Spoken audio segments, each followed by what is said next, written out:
हम करने वाले हैं चैप्टर 5 क्लास 9 का। आपका मेरे चैनल पर स्वागत है। हम करने वाले हैं पार्ट या आपका 6 है। पार्ट 5 में हमने चैप्टर आपका पूरा आधे से ज़्यादा कंप्लीट कर चुके हैं। अब ये हम पढ़ेंगे मेटाकोरियम आज। ठीक है, मेटाकोरिया क्या होता है? तो मेटाकोरिया आना ये एक पावर हाउस सेल है। जिस तरीके से लाइसोसोम एक सोसाइटल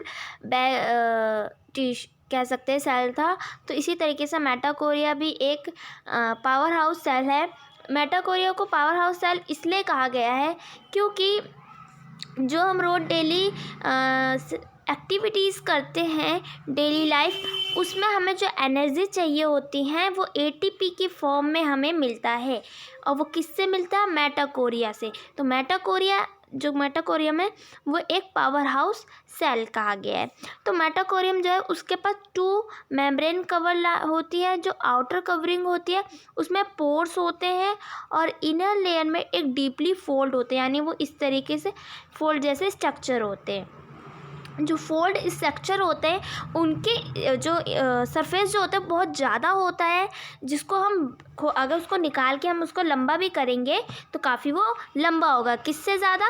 वो इनर जो आउटर लेयर है उसके कंपेयर में इनर लेयर बहुत ज़्यादा उसका सरफेस एरिया होगा। तो एटीपी जो है वो generating chemical reaction the energy required the वैसी chemical activity need of life is release to mitochondria in the form ATP. ATP की फुल फॉर्म क्या है? Adenosine triphosphate molecules. तो वो क्या करता है? डेली लाइफ की जो भी हमारे एक्टिविटीज़ होते हैं उन सभी एनर्जी चाहिए होता है तो वो एनर्जी एटीपी मॉलिक्यूल्स की फॉर्म में आता है। और इन एटीपी जो इसी वजह से जो मेटाकोरियम उसको क्या कहा गया है? Power house cells. The body use energy stored ATP making a new chemical compound and our chemical work. Mechanical work. और मेटाकोरियम are stretched organelle in the sense that they have their own तो मेटाकोरियम जो है उसका एक खुद का DNA और राइजोसोम होता है, इसीलिए उसका एक खुद का भी प्रोटीन होता है। अब प्रोटीन कैसे हो गया? क्योंकि राइजोसोम क्या बनाता है? प्रोटीन बनाता है, इसलिए उसका राइजोसोम और डीएनए हुआ और उसका खुद का प्रोटीन भी होता है, इसीलिए वो एनर्जी को बना लेता है। अब क्या होता है? Plastic are present only plant cell में प्लास्टिक प्रेजेंट होता है। देयर आर 2 टाइप्स प्लास्टिक, एक क्रोमोप्लास्ट जो कलर्ड प्लास्टिक होता है और ल्यूकोप्लास्ट जो वाइट कलर लेस होता है। Chromoplast containing the pigment chlorophyll are now as a chloroplast. तो क्रोमोप्लास्ट के अंदर एक कंटेन होता है जो ग्रीन क्लोरोफिल कंटेंट होता है, पिगमेंट जो ग्रीन पिगमेंट होते हैं वो। तो क्लोरोप्लास्ट के अंदर क्लोरोफिल पिगमेंट होता है। तो chloroplast are a important for photosynthesis. ये क्या करता है? फोटोसिंथेसिस बनाने में काफ़ी इम्पोर्टेंट है प्लांट के लिए। और chromoplast as a content ways yellow. तो क्रोमोप्लास्ट कुछ येलो पिगमेंट और ऑरेंज पिगमेंट भी होते हैं उसके साथ साथ, ठीक है, क्लोरोफिल के साथ साथ। ल्यूकोप्लास्ट क्या करता है? वो जब उस कलर लेस होता है बस उसके पास वाइट कलर ही वो देता है रूट्स को ही सिर्फ, तो वो अब ज़्यादा कलर नहीं दे सकता, इसलिए वो स्टोरेज का काम करता है। जैसे कुछ चीज़ों को मटेरियल को स्टोर करता है, जैसे स्टार्च, ऑयल, प्रोटीन, गार्डलेस आज स्टोरेज सबको स्टोर करता है। The internal organism of the chromoplast. ठीक है, अब आया है इसमें हमारा contents of the numerous member layers emit in a material called the stroma. These are similar to mitochondria in extended structure like DNA. जिस तरीके से माइटोकॉन्ड्रियम के खुद का एक डीएनए होता है राइजोसोम, उसी तरीके का प्लास्टिक के भी पास एक खुद का अपना डीएनए और राइजोसोम होता है। और जो स्टोमाटा होता है, जिस तरीके से क्रोमोप्लास्ट होता है, क्रोमोप्लास्ट क्या है? एक फ्लूइड कंटेंट, यानी कि एक तरल जैसा पानी जैसा पदार्थ जो होता है वो उसको हम क्रोमोप्लास्ट कहते हैं। तो वही जो अगर हम क्लोरोप्लास्ट का डायग्राम देखते हैं तो उसमें जो लिक्विड फॉर्म होता है उसको स्ट्रोमा कहते हैं, ठीक है। अब वैक्यूल्स क्या होता है, तो vacuoles are stop sac like, तो जो वैक्यूल्स होते हैं वो स्टोर करते हैं सेप्स को, ठीक है, जैसे कि सॉलिड्स और लिक्विड चीज़ को, वो कंटेंट्स को स्टोर करते हैं। और जो ये वैक्यूल्स है वो काफ़ी स्मॉल होते हैं, किसमें, एनिमल्स में, बट अगर हम इसको प्लांट सेल्स में देखें तो लार्जर होते हैं उसमें वैक्यूल्स। और ये कहाँ लोकेट होते हैं, तो ये क्या होता है, प्लांट सेल में तो ये सेंट्रली लोकेट होते हैं और ये कम से कम 50-90% क्या कहते हैं, ऑक्यूपाइज कर लेते हैं स्पेस को, ठीक है। और एनिमल्स में तो इतने छोटे होते हैं, बहुत ज़्यादा छोटे ही होते हैं, ठीक है। अब आता है इसमें कि in the cell vacuoles are full of the cell shape provide turgidity और रिजिडिटी। ये सेल्स जो होता है वैक्यूल्स, ये सेल्स प्लांट सेल को क्या प्रोवाइड करता है, टर्जिनिटी और रिजिडिटी। और many substance of importance in the life of the plant cells are store in vacuoles. तो जो भी प्लांट्स के अंदर जो सब्सटेंस इंपॉर्टेंट होते हैं लाइफ के लिए, वो वैक्यूल्स उन सभी को प्लांट के अंदर जो वैक्यूल्स होते हैं वो स्टोर करते हैं। दीज इंक्लूड, जैसे कि इसके अंदर इंक्लूड हो सकते हैं शुगर और अमीनो एसिड्स और जो भी होते हैं, ठीक है, सम प्रोटीन्स etc.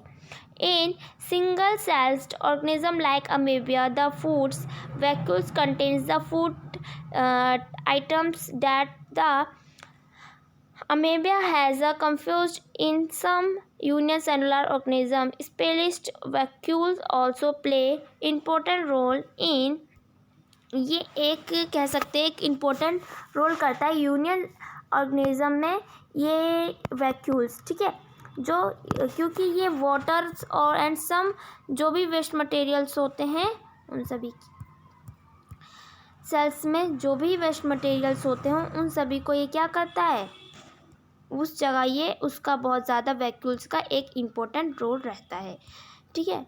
और यहाँ बताया जा रहा है कि इसका structure and ability to functions because of the organism it of the membrane and organelles is 65 ways. The cell those has a basic structural organism. These helps the cells of preform function like respiration or nutrition and accumulation waste material from being new proteins. और those the cell, ठीक है, तो cell क्या है, cell is the fundamental structure unit of life organism, यानी कि cell को क्या कहा गया है, एक वो स्ट्रक्चरल और फंक्शनली यूनिट ऑफ लाइफ है सेल, ठीक है। It also basics functional unit of life. अब पढ़ेंगे सेल डिवीज़न। तो सेल डिवीज़न में हमें क्या बताया जा रहा है, तो देखो सेल डिवीज़न क्या है, जो आपके कह सकते हैं सेल डिवीज़न एक न्यू सेल्स को बनाता है, ठीक है। तो ये क्या करते हैं, जहाँ मैं इसको लाइन वाइज नहीं पढ़ रही हूँ, बस आपको सिंपली ऐसे बता दे रही हूँ। तो क्या होता है सेल डिवीज़न, जहाँ जो आपके डेड सेल या ओल्ड जो होते हैं सेल्स हो जाते हैं, जो ख़राब सेल्स हो जाते हैं, तो अब उनको लाइसोसोम क्या करेगा, उसको तो वो बस्ट कर देगा, ख़त्म कर देता है ना। अब क्या होता है, अब उसी की जगह हमें जब वो सेल्स की ज़रूरत होती है तो सेल डिवीज़न होता है, सेल डिवीज़न से नए सेल बनते हैं और and to perform germinates required of reproductions, ठीक है। तो यानी कि ये जो the process by which new cells are अमर्ड इज, तो जो नए सेल है वो किससे बनते हैं, सेल डिवीज़न के थ्रू बनते हैं। और ये 2 टाइप्स के सेल डिवीज़न होते हैं, मिटोसिस और मिसोसिस। तो मिटोसिस और मिसोसिस होते हैं, ठीक है, ये भी अभी हम पढ़ेंगे। The process of cell division which are most of the cell divide by the, तो देखो ये क्या करता है, मिटोसिस क्या है, ये ग्रोथ करने में हमारी मदद करता है, हमें ग्रोथिंग का काम करता है ये, ठीक है। और ये जो सेल डिवीज़न वो हमारे लिए काफ़ी इम्पोर्टेंट पार्ट्स है। सेल डिवीज़न होता क्यों है? क्योंकि हमारे ग्रोथ के लिए इम्पोर्टेंट, हमारे फिंगर्स लंबे हों और बाल लंबे हो, हमारी हाइट, तो इन सभी चीज़ के लिए सेल डिवीज़न इम्पोर्टेंट है। और न्यू सेल्स जो भी हमें चाहिए होते हैं उसके लिए भी ज़रूरत होती है। तो मिटोट्स यहाँ होते हैं और इसका प्रोसेस होता है कि ये मदर सेल्स होती हैं और इसमें क्या होता है कि divided to identical daughter cells. The daughter cells have the same numbers of chromosome. तो यानी कि जिस तरीके से मिटोट्स की डायग्राम आप देख सकते हो, हाँ ये वाला, तो ये है आपकी मदर सेल, ठीक है। तो यहाँ क्या है, क्रोमोसोम जो है, ठीक है, 2 इस तरफ जाएंगे इसके पार्ट बट के और 2 इस तरफ। देखो हम इस तरफ क्या होगा, ये 2 जो है ये तो इधर चले जाएंगे और ये 2 इधर चले जाएंगे। तो जैसे टोटल 46 क्रोमोसोम होते हैं, तो ये डॉटर्स के भी रूप में 46 क्रोमोसोम्स रहेंगे, सेम क्रोमोसोम्स रहते हैं, ठीक है। It's help the growth and repair the tissues organs, ठीक है। अब क्या होता है, simplified cell the reproduction organs tissue animals या plant divided germinates which after the fertilization gives to rise. तो इसमें क्या होता है कि मिटोट्स में क्या होता है कि 46 जो क्रोमोसोम्स होते हैं, ठीक है, वो पहले डॉटर्स के रूप में तो 46 गए, बट इसमें 4 डॉटर्स होते हैं मिटोसिस में। तो 4 जब ये मतलब कि 4 जो इसके डॉटर्स होते हैं उसमें 2 करके जाएंगे, तो 46 का हाफ 23 जाता है, ठीक है।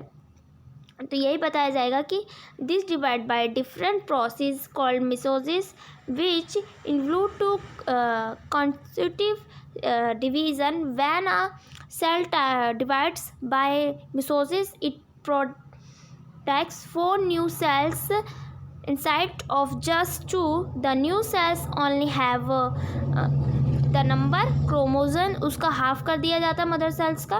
Can you think as a way chromosome numbers as a return to daughters half हो जाते हैं, ठीक है। तो आपका ये चैप्टर यहीं कंप्लीट होता है। तो वीडियो को लाइक करना ना भूलना एंड सब्सक्राइब भी कर देना। Thank you for watching. ऐसी वीडियो के लिए हमसे जुड़े रहिए। अगर आपको नोट्स चाहिए तो कमेंट प्लीज़ कर देना।